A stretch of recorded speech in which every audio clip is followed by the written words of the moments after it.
मुझे बीपीएससी ज़्यादा इजी लगा था। मुझे लगा था कि स्टेट पीसीएस में सबसे ज़्यादा इजी बीपीएससी ही है, तो इसलिए मैंने बीपीएससी का प्रिपरेशन स्टार्ट किया। बहुत लोग पटना जाते हैं बीपीएससी की तैयारी करने के लिए, अब दिल्ली आ गई, आपको लगता है कि यहाँ पे एम्बियंस एनवायरनमेंट बढ़िया है बीपीएससी के लिए? अपना टू डू बनाती हूँ कि आज मुझे पूरे दिन कितने कौन सी चीज़ों को कितना टाइम देना है। उससे बहुत सारे सिली मिस्टेक्स हुए एग्जाम में। बहुत सारे क्वेश्चन ऐसे थे जो मैंने पहले कुछ और मार्क किया था, और जब मैं OMR फिल कर रही थी तो मैंने अपने ऑप्शन ही चेंज कर दी। बहुत सारे लोगों ने भी सजेस्ट किया कि आप लूसेंट को बहुत अच्छे से पढ़ जाओ। मेरे स्पेशल के लिए 2 बुक, बिहार समग्र और बिहार एट अ ग्लांस। जो आप प्रिपरेशन कर रहे हो 68th के लिए, तो इंटीग्रेटेड कर रहे हो प्रीलिम्स मेंस के कि सिर्फ प्रीलिम्स की कर रहे हो आप? नमस्कार दोस्तों, स्वागत आप सबका एक और इंस्पायरिंग और इन्फॉर्मेटिव वीडियो में। आज हमारे साथ श्वेता मैम हैं जो बीपीएससी के एस्पिरेंट हैं और दिल्ली के मुखर्जी में रह के तैयारी करती हैं। बहुत लोग पटना में रह के तैयारी करते हैं बहुत सारे एस्पिरेंट, और ये दिल्ली में रह के तैयारी कर रही हैं। तो इनकी रिसोर्सेज क्या हैं, कंटेंट क्या है, और कहाँ से कोचिंग ले रही हैं, और क्या क्या भी चीज़ें पढ़ रही हैं।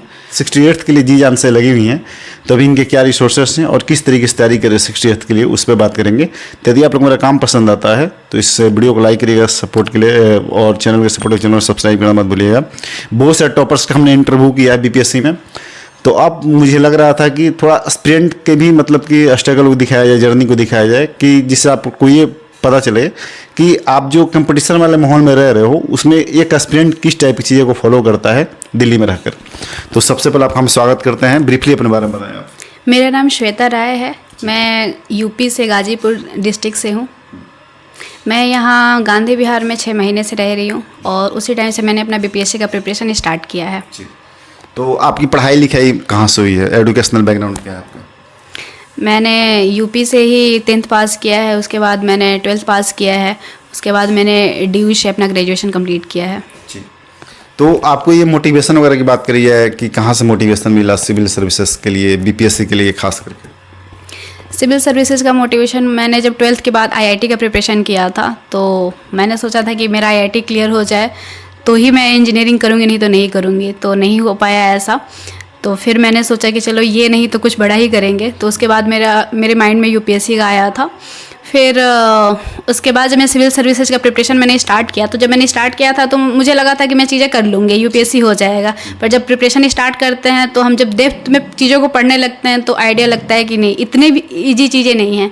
उसके बाद मुझे बीपीएससी ज़्यादा इजी लगा था। मुझे लगा था कि स्टेट पीसीएस में सबसे ज़्यादा इजी बीपीएससी ही है, तो इसलिए मैंने बीपीएससी का प्रिपरेशन स्टार्ट किया।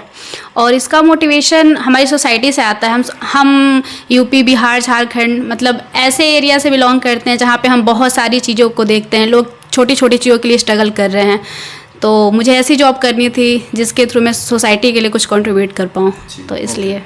तो आप मतलब ये बताओ कि बहुत लोग पटना जाते हैं बीपीएससी की तैयारी करने के लिए, अब दिल्ली आ गई, आपको लगता है कि यहाँ पे एम्बियंस एनवायरनमेंट बढ़िया है बीपीएससी के लिए?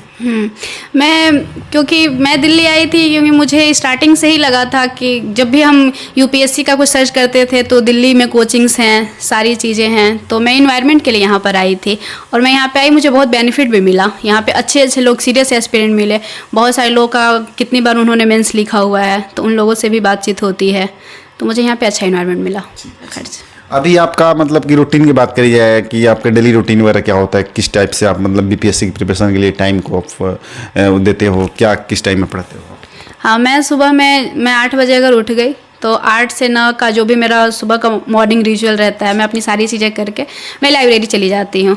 और उसके बाद फिर मैं ये नहीं सोचती कि आज मेरा मूड कैसा है कैसा नहीं है, पढ़ने का है नहीं है। बस मैं जाती हूँ, अपना टू डू बनाती हूँ कि आज मुझे पूरे दिन कौन सी चीज़ों को कितना टाइम देना है, उसके अकॉर्डिंग मैं अपना टाइम टेबल सेट करती हूँ और मैं पढ़ने स्टार्ट कर देती हूँ। तो एक दिन में मैं कभी 8 घंटे और किसी दिन 10 घंटे पढ़ लेती हूँ। एग्ज़ाम से पहले तो हम 14-15 घंटे भी पढ़ लेते हैं, बट जब एग्ज़ाम बिल्कुल पास नहीं होता है तो वही 8 से 10 घंटे में पढ़ाई कर पाती हूँ।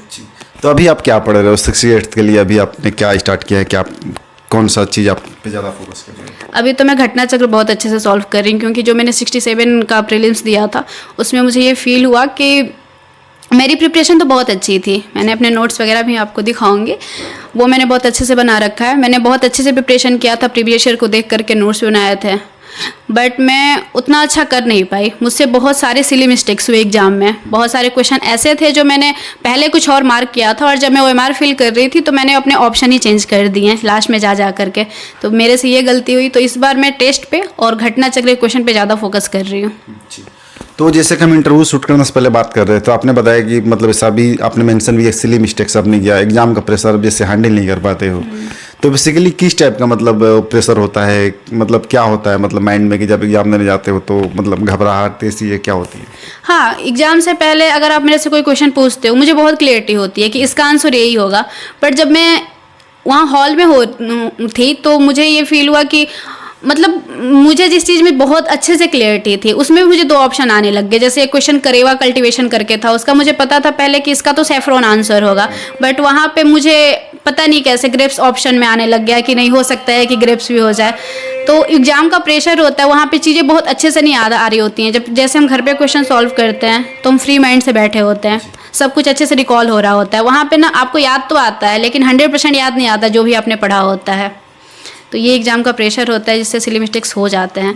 तो इस बार मैं सोच रही थी कि मैं एग्ज़ाम का प्रेशर झेल करके 2 घंटे बैठ के हर रोज़ टेस्ट दूंगी। जी, तो मैम हम आपसे ये जानना चाहेंगे कि जैसे आपने डिसाइड किया जब यहाँ पे आई तो आपके प्राइमरी रिसोर्सेस वगैरह की बात करिए बीपीएससी की पर्सपेक्टिव से, तो वो क्या थे, कौन से कंटेंट वगैरह पे आपने रिलाई किया? सबसे पहले तो मैंने प्रीवियस ईयर देखा बहुत अच्छे से क्वेश्चन कहाँ से पूछे जा रहे हैं। तो प्रीवियस ईयर देख करके मेरे को समझ में आया और बहुत सारे लोगों ने भी सजेस्ट किया कि आप लूसेंट को बहुत अच्छे से पढ़ जाओ। तो सबसे पहले मैंने प्रीवियस ईयर अच्छे से किया, देन मैंने लूसेंट किया, फिर मैंने खुद के नोट्स बनाए। बिहार स्पेशल के लिए मेरे पास 2 बुक थी, एक तो बिहार समग्र करके है और एक है बिहार एट अ ग्लांस। उससे मैंने बिहार स्पेशल पढ़ा। कुछ एडिटोरिया जो चैनल है यूट्यूब पर उसके थ्रू मैंने नोट्स बनाया। तो ये बिहार स्पेशल के लिए हो गया। साइंस के लिए मैंने लूसेंट से भी पढ़ा और मैंने घटना चक्र भी सॉल्व किया, तो ये साइंस के लिए हो गया। फिर इसमें हिस्ट्री का बहुत ज़्यादा वेटेज होता है, तो हिस्ट्री मैंने लूसेंट से किया है। स्पेक्ट्रम भी मैंने पढ़ा था, स्पेक्ट्रम की मेरे पास ये बुक है, इससे भी मैंने पढ़ा था। और फिर पॉलिटी और ज्योग्राफी का बहुत ज़्यादा वेटेज नहीं होता है और वो मैंने पहले यूपीएससी के लिए भी पढ़ रखा था, तो जो बेसिक होता है वो मेरा क्लियर हो गया है। तो ऐसे रिवीजन के लिए जो उड़ान की बुक आती है वहाँ से मैंने रिवीजन के लिए वो बुकलेट मैंने यूज़ किया। और बस इतना ही था। करेंट अफेयर के लिए एडिटोरिया पढ़ा था मैंने। बिहार स्पेशल के लिए 2 बुक, बिहार समग्र और बिहार एट अ ग्लांस, वो बुक मैंने पढ़ा था। तो करंट की बहुत ज़्यादा इंपॉर्टेंस मतलब रोल हो, एक साल पहले का बीपीएससी अब जो करंट पूछने लग रहा है, तो करंट पे आप कैसे फोकस हो और कौन सा आप मतलब रिसोर्सेस फॉलो कर रही हैं? करंट के लिए मैंने एडिटोरिया का बुकलेट यूज़ किया था, एडिटोरिया को बहुत अच्छे से पढ़ा था। और यूट्यूब पर एक चैनल है आइए वगैरह पढ़ती हैं? न्यूज़पेपर तो मैं यूपीएससी के लिए पढ़ती थी द हिंदू का, तो बीपीएससी में उससे कोई बेनिफिट मिलता नहीं है। दोस्तों घर बैठे आपको यूपीएससी पीसीएस की ऑल मटेरियल्स चाहिए, like all standard books, all notes like Drishti vision Vajiram ETC, NCERT books, old new NCERT, mix NCERT, तो दिल्ली के आप रईस बुक स्टोर से मंगा सकते हैं, दिए हुए नंबर पर कॉल करके। Thank you. अभी जो आप प्रिपरेशन कर रहे हो 68 के लिए, तो इंटीग्रेटेड कर रहे हो प्रीलिम्स मेंस के कि सिर्फ प्रीलिम्स की कर रहे हो आप, कैसे मतलब? अभी तो ज़्यादा टाइम है नहीं, 3 महीना ही है। अभी तो मैं सोच रही हूँ कि कुछ टाइम तक थोड़ा ऑप्शनल अपना साथ में लेकर के चल रही हूँ, बट जब 2 महीने बचेंगे तो मैं सिर्फ और सिर्फ प्रीलिम्स पे ही फोकस करूँगी, क्योंकि एक बार मेरे से गलती हुई है तो प्रीलिम्स को ग्रांटेड नहीं ले सकते हैं। तो अभी तो मैं प्रीलिम्स पे ही ज़्यादा फोकस करना चाहती हूँ। प्रीलिम्स एक बार हो जाए तो फिर मेंस में मुझे ऐसा कॉन्फिडेंस आता है कि शायद मैं मेंस कर सकती हूँ। जी बिल्कुल। तो प्रीलिम्स में जैसे आपने बताया कि प्रीलिम्स पे ज़्यादा फोकस करो, कौन सा कुछ सब्जेक्ट मतलब कौन सा एरिया है जिस पे ज़्यादा आप इम्फेसिस कर रहे हो? साइंस तो मेरा बहुत ही स्ट्रॉन्ग है।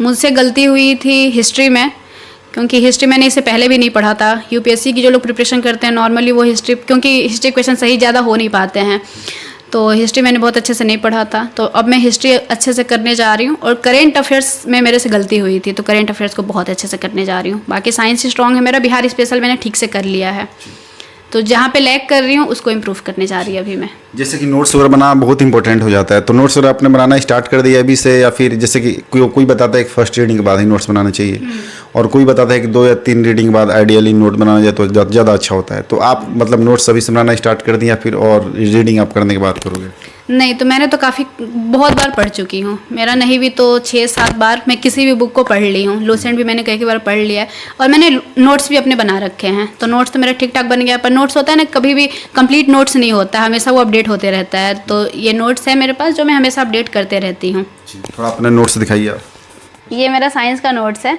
जो मैंने ये मेरा हैंड रिटन नोट्स है। मैंने खुद को बहुत बार मैंने बुक को पढ़ करके उसको समझ करके उसके बाद मैंने नोट्स बनाया है, ताकि मैं एक बार अपना नोट्स देखती हूँ मुझे सारी चीज़ें रिकॉल हो जाती हैं, तो मुझे ये लॉन्ग टर्म मेमोरी में चला जाता है। ये शॉर्ट नोट्स मैंने कैसे बनाया है, बहुत लंबे लंबे पैराग्राफ को मैंने शॉर्ट किया हुआ है।